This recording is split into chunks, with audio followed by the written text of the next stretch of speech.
Hello everyone, welcome back to our YouTube channel TPC hospital पाठशाला।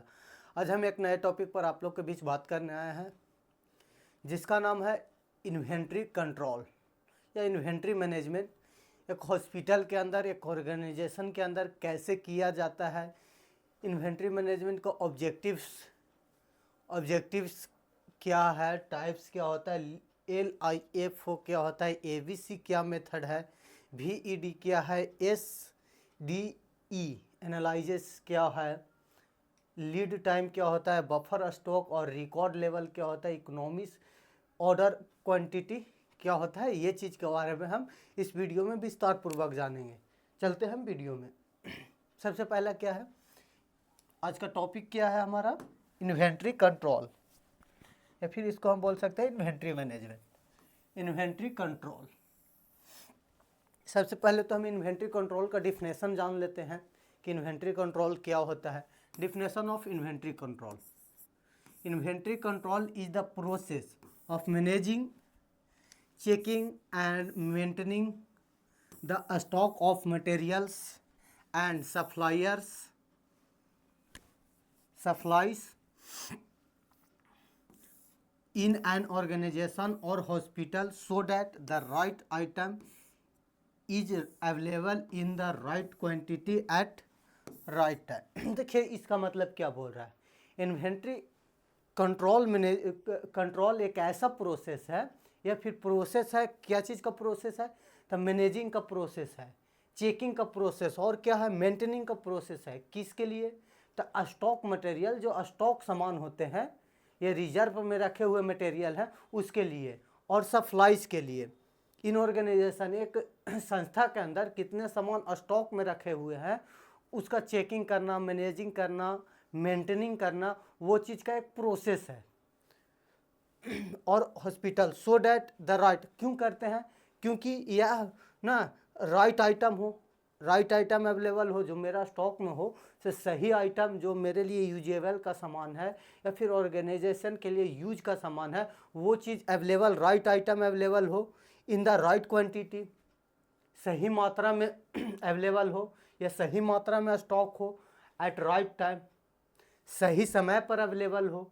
तो ये चीज़ के कारण हम इन्वेंट्री कंट्रोल मैनेजमेंट करते हैं। किसके कारण? तो राइट टाइम या फिर right item available in in stock, या फिर राइट क्वांटिटी, सही मात्रा में हो, इसके कारण हम इन्वेंट्री मैनेजमेंट करते हैं। अब आगे है, क्या है meaning of inventory control management. Meaning क्या है इसका, इन्वेंट्री कंट्रोल का? Inventory control means systematic planning, purchasing, storing and use materials in the such a way that. क्या बोल रहा है कि मतलब जो इन्वेंट्री कंट्रोल का मतलब क्या होता है, यह एक सिस्टमैटिक ढंग है या फिर सिस्टमैटिक वे में किया जाता है। कैसे? जैसे प्लानिंग के तहत, परचेजिंग के तहत, स्टोरिंग के तहत।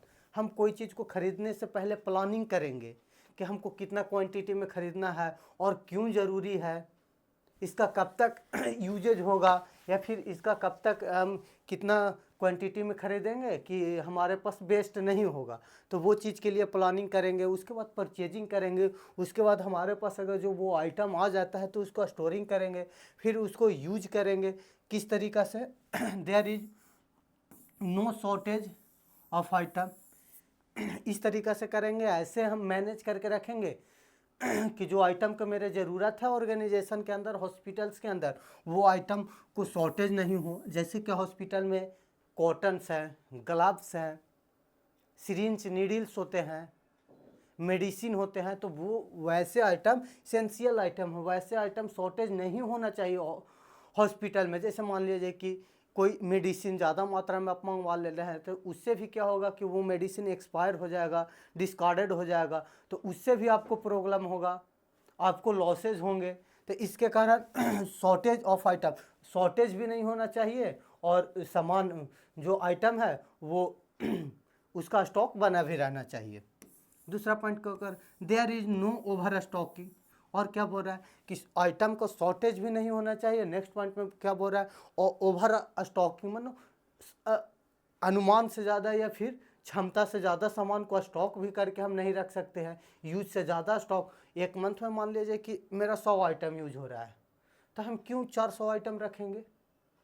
उससे मेरा स्पेस भी कवर होगा, जहाँ पर उसको स्टोर करेंगे वहाँ स्पेस भी मेरा कवर करके रखेगा, और वो यूज भी नहीं हो रहा है, एक्सपायर होने का डर है, खराब होने का डर है, तो इसके कारण ओवर स्टॉकिंग भी नहीं, इसको भी अवॉइड करता है। नेक्स्ट क्या बोल रहा है, वेस्टेज एंड एक्सपायरी और रिड्यूज, और ये सब क्यों किया जाता है? क्योंकि मुझे कम या फिर ऑर्गेनाइजेशन हो या हॉस्पिटल हो, वहाँ पास जो आइटम है वो उसका वेस्टेज कम हो, एक्सपायर कम हो, रिड्यूज करने के लिए, क्योंकि एक्सपायर और बेस्ट मटेरियल एक्सपायर नहीं हो पाए और बेस्ट नहीं हो पाए, इसके लिए हम इन्वेंट्री कंट्रोल मैनेजमेंट करते हैं, उसके थ्रू हम उसको मैनेज करते हैं। Next point, work continuous without reputation, बिना रुकावट के। और क्यों किया जाता है कि बिना रुकावट के आपका ऑर्गेनाइजेशन है या हॉस्पिटल है वो प्रॉपर वे में वर्क करता रहे, बिना रुकावट के कंटिन्यूअसली वर्क करे बिना रुकावट के, इसके कारण इन्वेंट्री मैनेजमेंट किया जाता है। जैसे कि सर्जरी करने गए हैं, सर्जरी हो रहा है हॉस्पिटल में और इक्विपमेंट ही नहीं है, तो क्या होगा? इंटरप्शन आएगा ना, क्या सर्जरी कंटिन्यू हो पाएगा? नहीं। तो इसके कारण क्या कि हर एक चीज़ का स्टॉक भी हमें पर्याप्त मात्रा में रखना होगा, और क्या करना होगा, तो उसको प्रॉपर वे में मैनेज इस तरीक़ा से करना होगा कि वो जो आइटम है वो शॉर्टेज भी नहीं हो, ओवर स्टॉकिंग भी नहीं हो, या तो वो वेस्ट भी नहीं हो आइटम, एक्सपायर भी आइटम नहीं कर रहे, और कंटिन्यूअस जो वर्क है वो चलते रहे। इसके लिए इन्वेंट्री कंट्रोल मैनेजमेंट किया जाता है। नेक्स्ट क्या है, objectives of inventory control management, या इन्वेंट्री कंट्रोल का क्या ऑब्जेक्टिव होता है एक ऑर्गेनाइजेशन के अंदर में, वो चीज़ को समझते हैं। क्या बोल रहा है, the main objective of inventory control are there, मतलब इसका मेन इन्वेंट्री कंट्रोल मैनेजमेंट का ऑब्जेक्टिव मेन ये 7 पॉइंट है।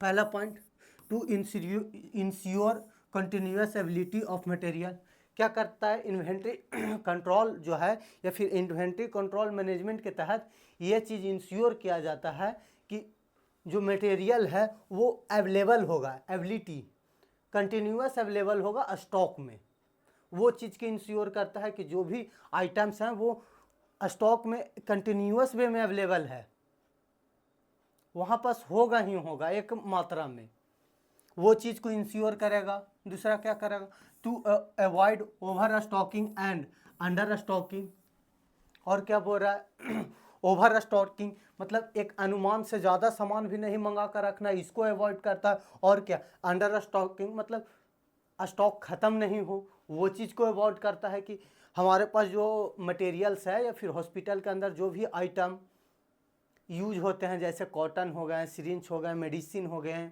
केमिकल्स हो गए, वो चीज़ का ओवर स्टॉक भी नहीं हो, ज़्यादा हमारे पास आए भी नहीं, वो चीज़ को मैनेज करता है। या फिर ओवर स्टॉक भी नहीं हो, अंडर स्टॉक भी नहीं हो, ठीक है, ये चीज़ को मैनेज कौन करता है? तो इन्वेंट्री कंट्रोल के द्वारा मैनेज किया जाता है, या इसका मुख्य उद्देश्य होता है to reduce cost and wastage. और क्या कर रहा है, रिड्यूज कर रहा है, किसका रिड्यूज कर रहा है? कॉस्ट को, लागत को रिड्यूज करता है, और किसको रिड्यूज करता है? वेस्टेज को रिड्यूज कर रहा है।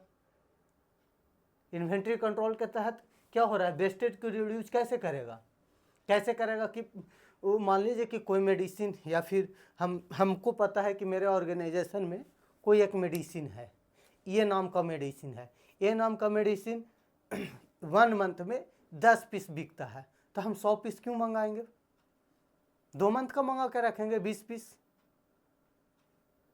और उसका 6 मंथ का ही रहता है। तो आप मानिए हम 10 मंथ का मंगा लिए हैं दवा, और 6 मंथ का ही उसका एक्सपायरी डेट रहता है, तो 6 मंथ बाद जो मेरा 4 मंथ का है वो तो एक्सपायर करेगा ना, तो उससे क्या होगा, लॉसेज होगा, वेस्ट होगा, वो चीज़ को रिड्यूस करता है। और क्या हो रहा है, to prevent expiry and damage of item, और क्या कर रहा है, प्रिवेंट करता है, बचाव करता है इन्वेंट्री कंट्रोल किस चीज़ से, तो एक्सपायर नहीं करे, जो भी प्रोडक्ट है, जो भी आइटम है वो ख़राब नहीं हो, एक्सपायर ना करे, वो आइटम डैमेज नहीं करे, वो चीज़ से डैमेज और एक्सपायर होने से बचाव करता है कौन, इन्वेंट्री कंट्रोल। नेक्स्ट क्या है इसका main objective, to improve efficiency of store management. और क्या कर रहा है, ये प्रॉपर वे में इम्प्रूव करेगा क्या, efficiency of store management, store management का इफ़िशियंसी को बढ़ावा देगा, ये बढ़ावा करेगा, इम्प्रूव करेगा प्रॉपरली। 6 पॉइंट क्या है, to reduce proper utilisation of resources. और क्या करता है इन्वेंट्री कंट्रोल के तहत, मतलब ensure proper utilisation of resources, जो भी इनके पास संसाधन मौजूद होते हैं उसका वो चीज़ को ये इंश्योर करता है इन्वेंट्री कंट्रोल मैनेजमेंट, या इन्वेंट्री कंट्रोल के तहत ये चीज़ इंश्योर किया जाता है कि जो भी हमारे पास रिसोर्सेज हैं, जो भी हमारे पास संसाधन उपलब्ध हैं, उसको हम अधिक से अधिक मात्रा में यूटिलाइजेशन कर सकें, या अधिक से अधिक मात्रा में हम उपयोग, वो चीज़ के इंश्योर करता है। Next point, to maintain a smooth functioning of work. और क्या मेंटेन करके रख रहा है, तो स्मूथ फंक्शन ऑफ वर्क, ये चीज़ को मेंटेन करके रखता है। कैसे, कि हॉस्पिटल के अंदर जो भी regular day to day work चल रहा है, डे टू डे जो भी ऑपरेशन चल रहे हैं, वो चीज़ स्मूथली फंक्शनिंग कर पाए, स्मूथली प्रॉपर वे में वर्क कर पाए। वर्क करने के लिए मटेरियल्स की ज़रूरत होगी, आइटम्स की ज़रूरत होगी, इक्विपमेंट की ज़रूरत होगी, केमिकल्स की ज़रूरत होगी, तो वो चीज़ को कंट्रोल स्टॉक में रखेगा तब तो स्मूथली वर्क कर पाएगा ना। तो ये मेन फंक्शनिंग होता है, इसका काम होता है, इसका कार्य होता है, इसका उद्देश्य है ये सब। ये क्या है नेक्स्ट स्लाइड में, अब हम देखेंगे क्या, types of inventory control. Inventory control में कैसे कैसे सामान या फिर जो भी आइटम्स आते हैं उसको मैनेज किया जाता है, ये उसका क्या क्या टाइप होता है वो देखेंगे। क्या है मेन टाइप या मेथड ऑफ इन्वेंट्री कंट्रोल, कि मेथड क्या होता है, किसके जरिए या किस तरीके से मैनेज किया जाता है इन्वेंट्री कंट्रोल को। वो देखिए, सबसे पहला है एबीसी एनालिसिस। एबीसी एनालिसिस, ये देखिए एग्जाम के पॉइंट ऑफ व्यू से ये टॉपिक ना वेरी इंपॉर्टेंट है, ये टॉपिक पूछा ही जाता है। सबसे पहले है क्या है, ABC analysis. Item are divided into A B C category based on their cost. देखिए एबीसी का मतलब क्या है, एबीसी 3 तरह का आइटम है, ठीक है, ए आइटम है, बी आइटम है, सी आइटम है, ठीक है।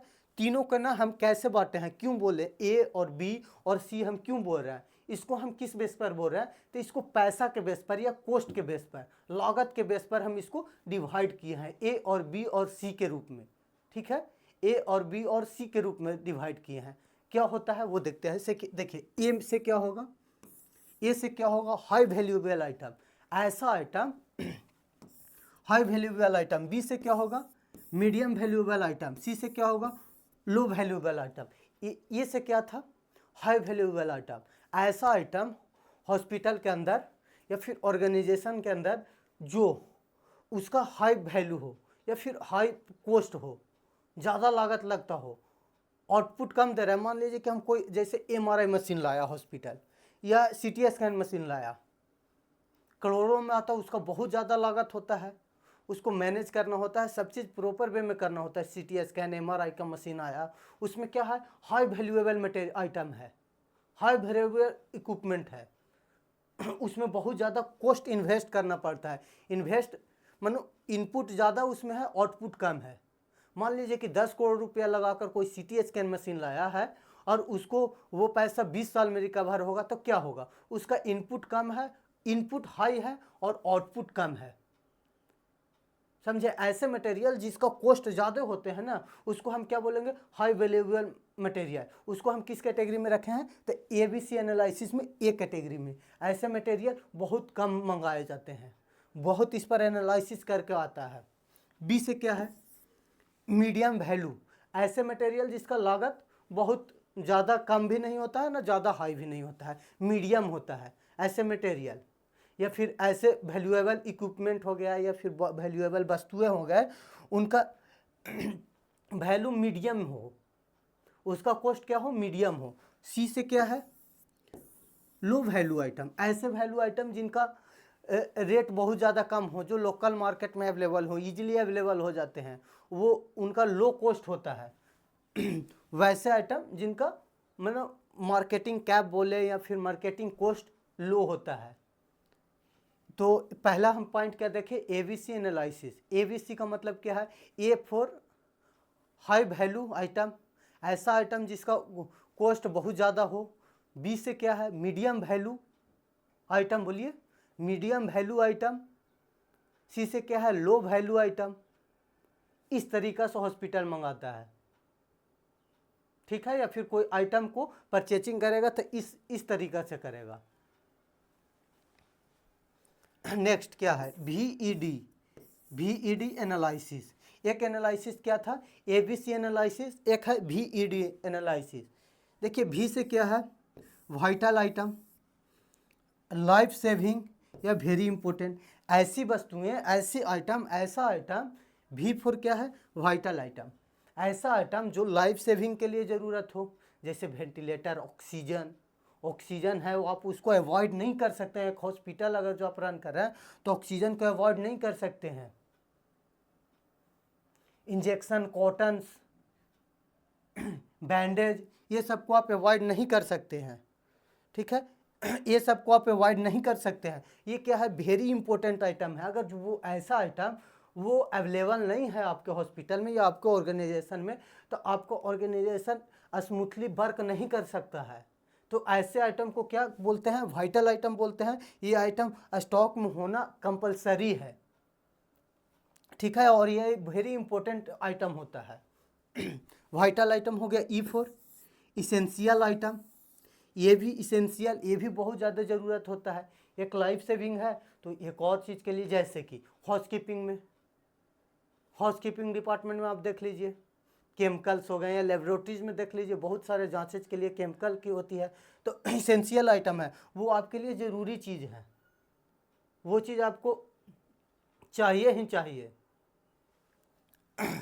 डी से क्या होता है, डिसरेबल आइटम, डिजाइबल आइटम, ठीक है। डी फॉर डिजाइबल आइटम हो गया।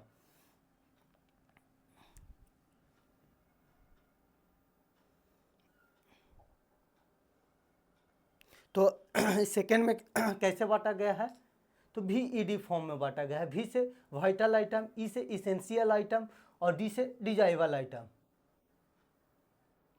डिजाइबल आइटम, ये 3 पार्ट में बांटा गया है इसको। नेक्स्ट हम समझते हैं,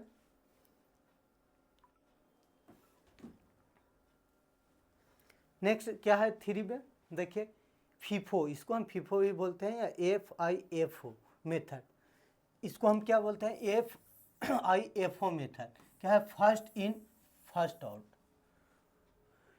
इसमें क्या है, तो old stock is very is use first to avoid expiry. कि इसमें क्या है, फर्स्ट इन फर्स्ट आउट, कि ऐसे आइटम की बात ये कर रहा है कि ऐसा आइटम जो पहले आएगा और सबसे पहले आउट भी हो जाएगा। पहले आया पहले यूज हो जाएगा। क्यों क्यों क्यों किया जाता है, कि ओल्ड स्टॉक सबसे पहले जो आया है ना, मान लीजिए कि हम अभी देखिए, मान लीजिए कि ये 10 आइटम हम मंगाए हैं, इसमें 10 आइटम है, हम आज के डेट में मंगाए हैं, आज का डेट है, ये कल का डेट है मान लिया जाए, ठीक है। 1 तारीख को मंगाए हैं, 2 तारीख को मंगाए हैं। तो सबसे पहले ये वाला आइटम को हम यूज करेंगे, 1 तारीख वाला का। क्यों करेंगे, क्योंकि ये एक्सपायर नहीं करे, ठीक है। इसका एक्सपायरी टाइम ज़्यादा होगा, इसका कम होगा। तो सबसे पहले यही बोलना चाह रहा है, फर्स्ट इन, मैंने सबसे पहले मेरे पास आया कौन आइटम आया, तो 1 डेट वाला आया, ये वाला आया, 1 तारीख वाला आया, सबसे पहले वाला आया।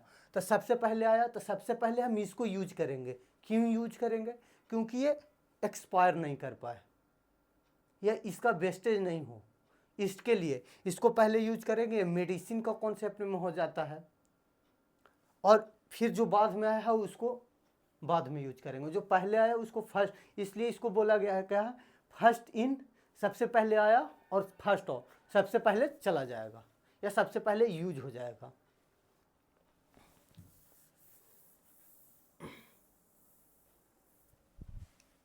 नेक्स्ट फोर्थ नंबर में क्या है, FIFO, FIFO method, last in first out, last in first out, latest stock use first. देखिए इसमें क्या होता है, इसमें क्या था, पहले वस्तुएं आई, पहले आइटम आए, पहले मटेरियल आया और सबसे पहले यूज हो गया, ठीक है। और इसमें क्या बोल रहा है, फीफो में होता है फर्स्ट इन, इसका फुल फॉर्म भी आपके लिए इंपॉर्टेंट है, first in, last in first out, मानो सबसे लास्ट में आएगा, सबसे पीछे आया और सबसे पहले उसका यूज हो जाएगा। जैसे समझते हैं, 1 तारीख है, 2 तारीख है, ठीक है, आज हम मंगाए 10 स्टॉक, ठीक है, 10 स्टॉक मंगाए, 2 तारीख को 20 स्टॉक मंगाए, तो क्या हमको यहाँ बोल रहा है कि लास्ट इन, लास्ट इन मतलब सबसे लास्ट में आया, लास्ट में कौन आया है, तो 20 आइटम आया है।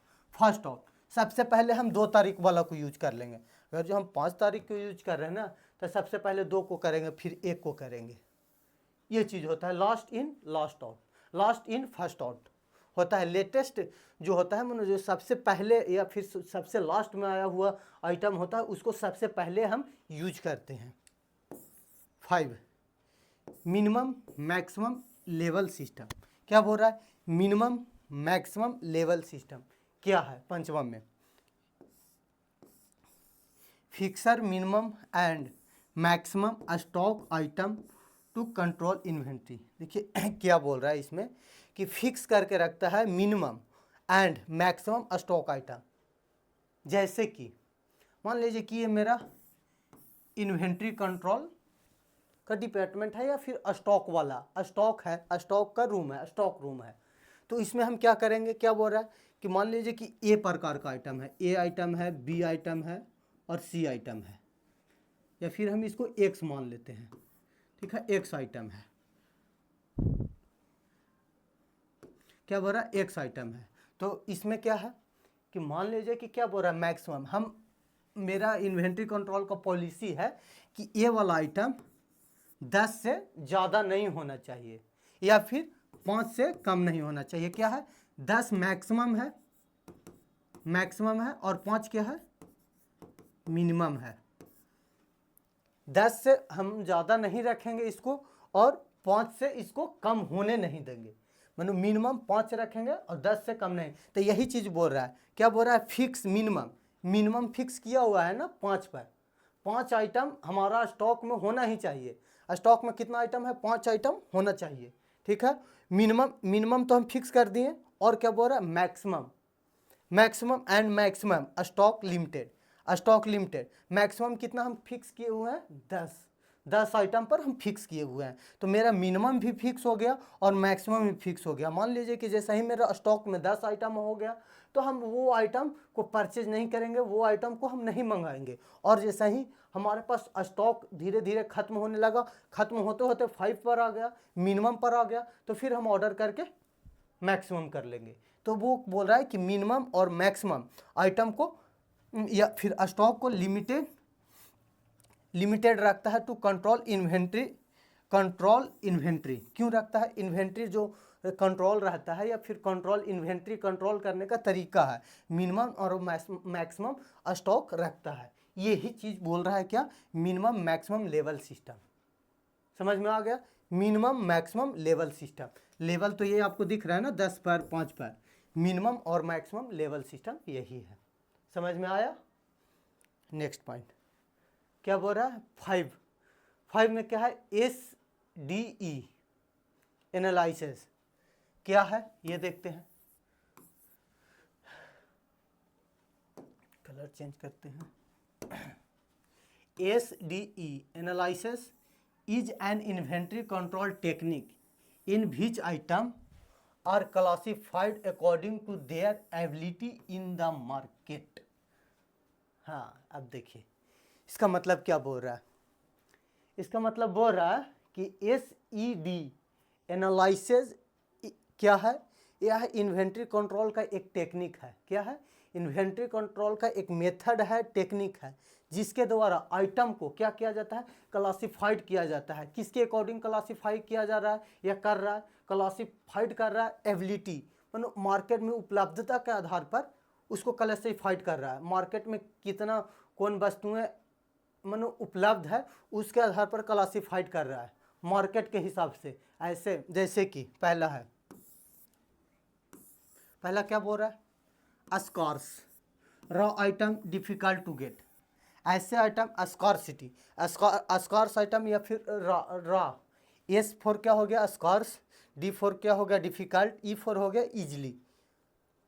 रॉ आइटम मानो कच्चा मटेरियल बहुत कम मिलते हैं, या फिर इसको खोजना मार्केट के अंदर देखिए अवेलेबल होता है मगर उसको बड़े स्टॉक में खोजना बहुत मुश्किल होती हैं। Get to get, difficult to get, उसको पाने के लिए उसको खोजने के लिए बहुत ज़्यादा मेहनत लगते हैं। वैसे आइटम को क्या बोलेंगे स्कार्स, एस से स्कार्स, ठीक है। अपर्याप्त मात्रा में जो है उसका मानो एबिलिटी कम हो मार्केट में, अपर्याप्त मात्रा में हो, मानो मार्केट में इक्का दुक्का मिल रहा हो, कुछ दुकान हैं जो रखते हो वो आइटम को, तो वो वैसे आइटम मानो बहुत कम मात्रा में मार्केट में अवेलेबल है, मगर मार्केट में है मगर क्या है बहुत कम मात्रा में है, तो और उसको खोजना बहुत ज़्यादा डिफ़िकल्ट का सामना करना पड़ता है। या फिर रॉ आइटम कच्चा मटेरियल को हम बांट सकते हैं स्कार्स। डी फॉर क्या है डिफ़िकल्टी, डिफ़िकल्टी क्या है not easily available, take time to purchase. ये क्या है डी फॉर डिफ़िकल्ट, कि मानो ऐसा आइटम, ऐसा मटेरियल, ऐसा इक्विपमेंट जो मार्केट के अंदर अवेलेबल मानो इजीली अवेलेबल नहीं होता। आप खुद देखिए ना, कोई आप दवा लेने गए, ठीक है, तो पूरा मार्केट में नहीं मिलेगा, पूरा आप गया में खोज लीजिए, जहाँ भी है आपका लोकल मार्केट वहाँ खोज लीजिए, वहाँ नहीं मिलेगा। आप क्या बोलिएगा कि यह आइटम को, यह मटेरियल, यह मेडिसिन को खोजना बहुत डिफ़िकल्ट है, यह ईजिली वे में मार्केट में अवेलेबल नहीं होता है। टेकन टाइम टू परचेज, इसको खरीदने में बहुत ज़्यादा टाइम लगता है। तो ये होता है डी फोर, ये ऐसा आइटम। एस से क्या है ऐसा आइटम जो अपर्याप्त मात्रा में मार्केट में अवेलेबल हो। डी से क्या है डिफ़िकल्ट, ऐसा आइटम जो मार्केट में इजीली अवेलेबल नहीं होता हो, इसको खरीदने में टाइम लग रहा हो। ई फॉर क्या है easy, easily available in local market. ये क्या है easily available in local market. जैसे आप मान लीजिए कि माचिस खरीदने गए, तो ऐसा कोई दुकान नहीं हो, ऐसा कोई मार्केट, ऐसा कोई दुकान नहीं है जहाँ पास माचिस आपको नहीं मिलेगा, ठीक है। तो वो हम क्या बोल सकते हैं कि वो इजीली अवेलेबल है क्या इन लोकल मार्केट में। या फिर पानी आप खरीदने गए, या फिर सलाइन खरीदने गए, या फिर दवा में आप चल जाइए पैरासीटामोल खरीदने, क्या है वो इजीली अवेलेबल मिलेगा मार्केट में आपको। वो इजली वे में कॉटन खरीदने जाइए, इजली वे में मिलेगा लोकल मार्केट में। तो ऐसे वस्तुओं को हम क्या में रखेंगे ई में, जो आसानी से नहीं मिलता है उसको D, D for difficult. S में क्या है स्कार, जो अपर्याप्त मात्रा में मार्केट में अवेलेबल हो उसको हम एस बोलेंगे। नेक्स्ट क्या है लीड टाइम। अब समझते हैं हम लीड टाइम क्या होता है इसके बारे में।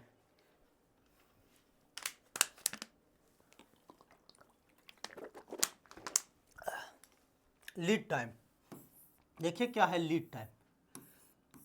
Lead time is the time gap between placing and order and receiving the material. देखिए इसमें क्या बोल रहा है, ठीक है, इसमें हम क्या बोल रहा है lead time is the time gap. Lead time जो है सर टाइम गैप है किसका, between placing and order and receiving the material. जैसे हम आपको बताएं, जैसे कि आज मान ली जाए कि 1 तारीख है, डेट कितना है 1 तारीख और 5 तारीख, ठीक है। ये चीज़ आप लोग को समझ में आ रहा होगा, 1 तारीख है 5 तारीख है। 1 तारीख को हम कोई चीज़ ऑर्डर प्लेस किए, मान लीजिए आइटम ए को ऑर्डर किए, क्या किए ऑर्डर किए, आइटम ए को हम ऑर्डर किए 1 तारीख को, और इसका डिलीवरी डेट हमको कब दे रहा है, डिलीवरी डेट जो कंपनी है या फिर जो जिस साइट से हम किए हैं या फिर जिस वेंडर के द्वारा किए हैं वो डिलीवरी डेट दिया है कब 5 तारीख को।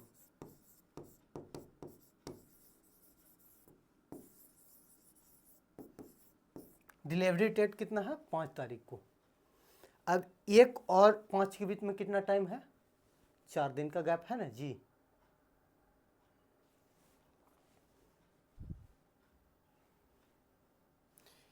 एक तारीख से 5 तारीख के बीच में जो समय लगेगा ना, 1 से और 5 के बीच में जो समय लगा, इसी टाइम को हम क्या बोलेंगे, लीड टाइम। बात खत्म।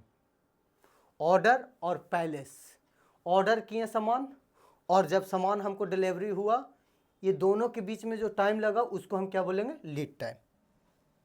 यही चीज़ बोल रहा है, क्या बोल रहा है, lead time is the time gap between palace, हम जब ऑर्डर कर रहे हैं तब, ऑर्डर के दौरान, और जब हम ऑर्डर रिसीव किए हैं, उसी ये दोनों के बीच का टाइम के गैपिंग को लीड टाइम हम बोल रहे हैं। ठीक है, नेक्स्ट है, क्या है, नेक्स्ट है buffer stock and record level.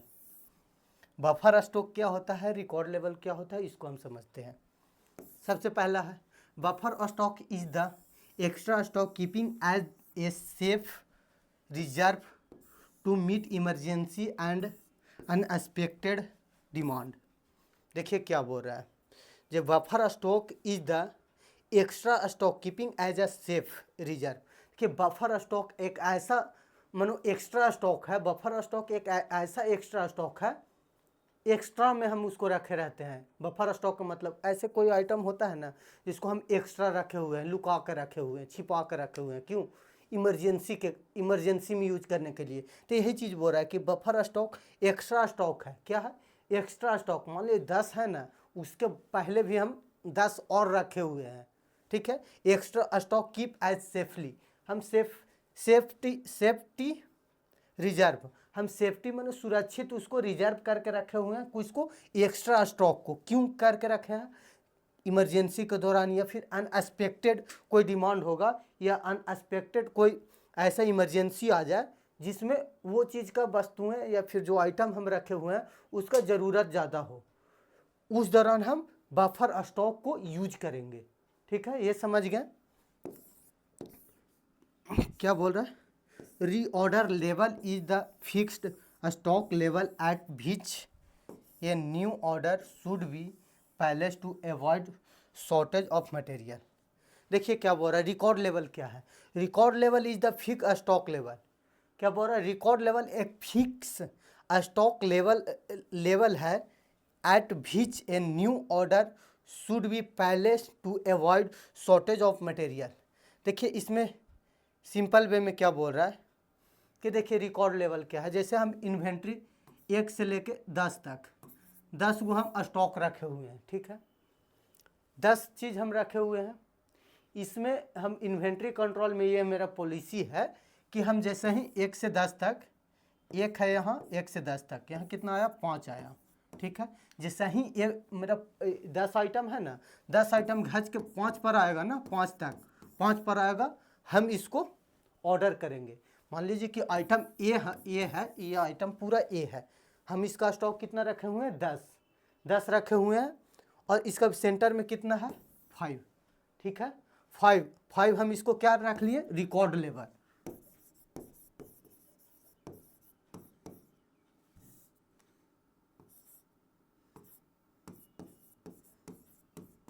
Record level, तो हम इसी को बोलेंगे ऐसा मानो टाइम या फिर ऐसा स्टॉक मेरा कि उस स्टॉक पर कम होने पर, वैसे स्टॉक पर आने पर जहाँ से हम मतलब अवॉइड कर सकते हैं या फिर से ऑर्डर उस आइटम को, जैसे आइटम ए है, जैसे ही 5 पर आएगा हम ऑर्डर कर देंगे, तो इससे क्या बेनिफिट होगा मेरे को कि ये जो ए आइटम है ये मेरा ओवर स्टॉक नहीं होगा।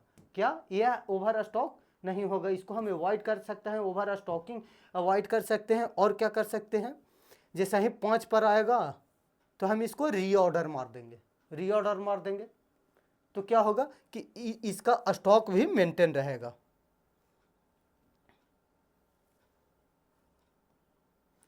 देखिए क्या बोल रहा था, reorder level is the fix, reorder है, सॉरी रिकॉर्ड हम बोल रहे थे ना, रीऑर्डर है,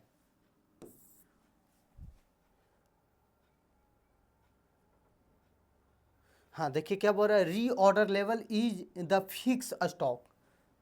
क्या बोल रहा था, रीऑर्डर जो लेवल है ये क्या होता है, फिक्स स्टॉक। अभी 5 हम बताए ना, वो फिक्स स्टॉक है। जैसा ही विच या new order should be palace, जैसा ही 5 पर आएगा ऑर्डर को न्यू ऑर्डर पैलेस कर दे रहे हैं। क्यों कर रहे हैं, अवॉइड कर रहे हैं शॉर्टेज ऑफ मटेरियल का। ठीक है, नेक्स्ट हम समझते हैं क्या, इकोनॉमिक ऑर्डर क्वांटिटी ECO के बारे में समझते हैं। इकोनॉमिक ऑर्डर क्वांटिटी ECO क्या है। फर्स्ट पॉइंट क्या है, economic order quantity is the ideal quantity. क्या है, इकोनॉमिक ऑर्डर क्वांटिटी एक आइडियल क्वांटिटी है। क्यों भाई, the materials that should be order each time so that the cost of ordering and storing is minimum. देखिए इस पॉइंट का मतलब क्या बोल रहा है, economics order control, economics order control एक आइडियल क्वांटिटी है।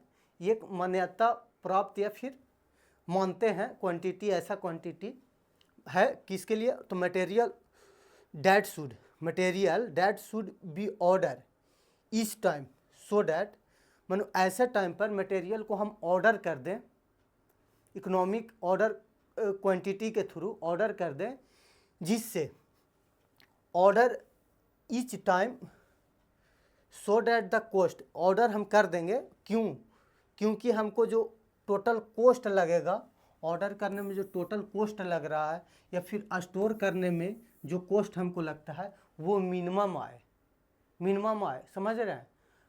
ऑर्डर करने में और जो उसको हम ऑर्डर सामान मंगाएं वो उसका मतलब हमको क्या स्टोरिंग करने में मिनिमम कॉस्ट आए, इसके कारण हम क्या करते हैं, तो इकोनॉमिक्स ऑर्डर क्वांटिटी के थ्रू ऑर्डर करते हैं। ठीक है, इसका पर्पस क्या है ये समझ लीजिए। इकोनॉमिक्स ऑर्डर क्वांटिटी का पर्पस क्या है, to reduce total inventory control, to reduce total inventory cost, to avoid stocking and under stocking. और क्या बोल रहा है, रिड्यूस करता है इन्वेंट्री कॉस्ट को, मतलब स्टॉक इन्वेंट्री कॉस्ट को रिड्यूस कर रहा है, ओवर स्टॉकिंग को अवॉइड कर रहा है, अंडर स्टॉकिंग को अवॉइड कर रहा है, इसके थ्रू किया जाता है। और क्या बोल रहा है, टू प्रॉपर इफिशिएंसी,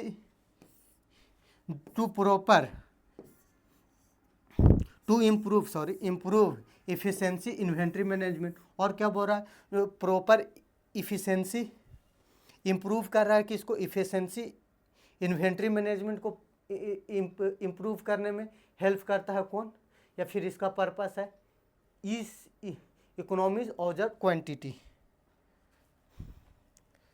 चलिए इसी के साथ आपका आज का टॉपिक इन्वेंट्री कंट्रोल फाइनली ख़त्म हुआ। इसमें ऑब्जेक्टिव टाइप्स आपको हम बताएं, LIFO, FIFO, VED, SDE, analyse lease time, buffer stock, record level, economics order quantity, ये चीज़ सब चीज़ हम आपको बता दिए हैं। और आपको अगर जो किसी भी प्रकार का इंक्वायरी हो तो आप TPC का ऑफिशियल हैंडल के थ्रू संपर्क कर सकते हैं, ऑफिशियल व्हाट्सएप के थ्रू संपर्क कर सकते हैं। इसी के साथ यह वीडियो यहीं पर समाप्त करते हैं। आपसे मिलेंगे नेक्स्ट वीडियो में नेक्स्ट अप टू डेट के साथ। बने रहें TPC हॉस्पिटल पाठशाला के साथ। थैंक यू, धन्यवाद।